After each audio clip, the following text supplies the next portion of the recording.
There was a famine in the land, besides the first famine that was in the days of Abraham. Isaac went to Abimelech king of the Philistines to Gerar. The Lord appeared to him and said, Don't go down into Egypt. Dwell in the land which I will tell you of. Sojourn in this land, and I will be with you, and will bless you.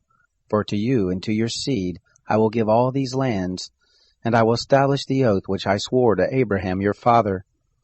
I will multiply your seed as the stars of the sky, and will give to your seed all these lands.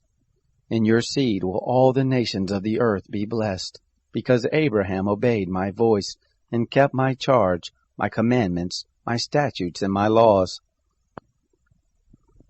Isaac lived in Gerar.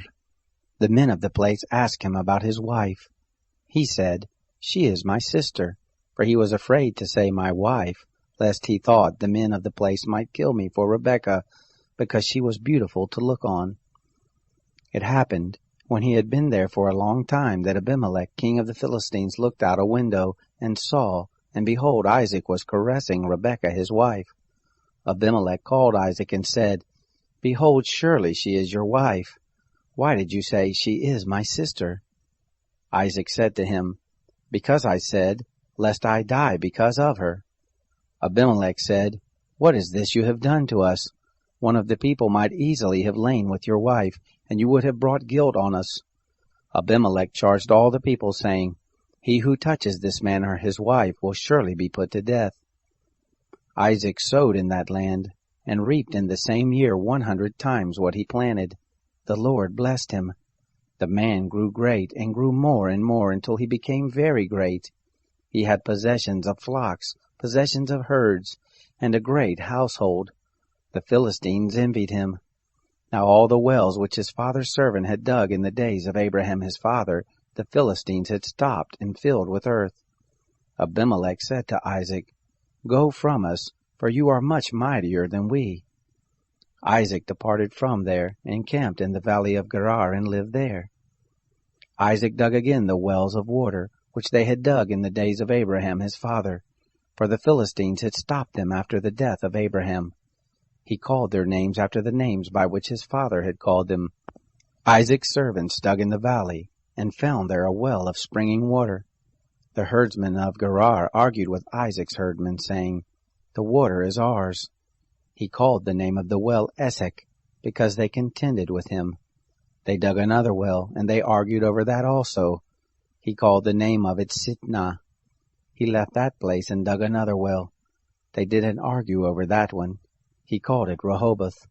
He said, For now the Lord has made room for us, and we will be fruitful in the land. He went up from there to Beersheba. The Lord appeared to him the same night and said, I am the God of Abraham your father. Don't be afraid, for I am with you, and will bless you, and multiply your seed for my servant Abraham's sake. He built an altar there, and called on the name of the Lord, and pitched his tent there. There Isaac's servants dug a well. Then Abimelech went to him from Gerar, and Ahuzah his friend, and Phicol the captain of his host. Isaac said to them, Why have you come to me, since you hate me, and have sent me away from you? They said, We saw plainly that the Lord was with you. We said, Let there now be an oath between us, even between us and you, and let us make a covenant with you, that you will do us no harm, as we have not touched you, and as we have done to you nothing but good, and have sent you away in peace. You are now the blessed of the Lord. He made them a feast, and they ate and drank. They rose up sometime in the morning, and swore to one another. Isaac sent them away, and they departed from him in peace. It happened the same day that Isaac's servants came, and told him concerning the well which they had dug, and said to him, We have found water. He called it Sheba. Therefore the name of the city is Beersheba to this day. When Esau was 40 years old, he took as wife Judith, the daughter of Beeri the Hittite, and Basemath, the daughter of Elon the Hittite. They grieved Isaac and Rebekah's spirits.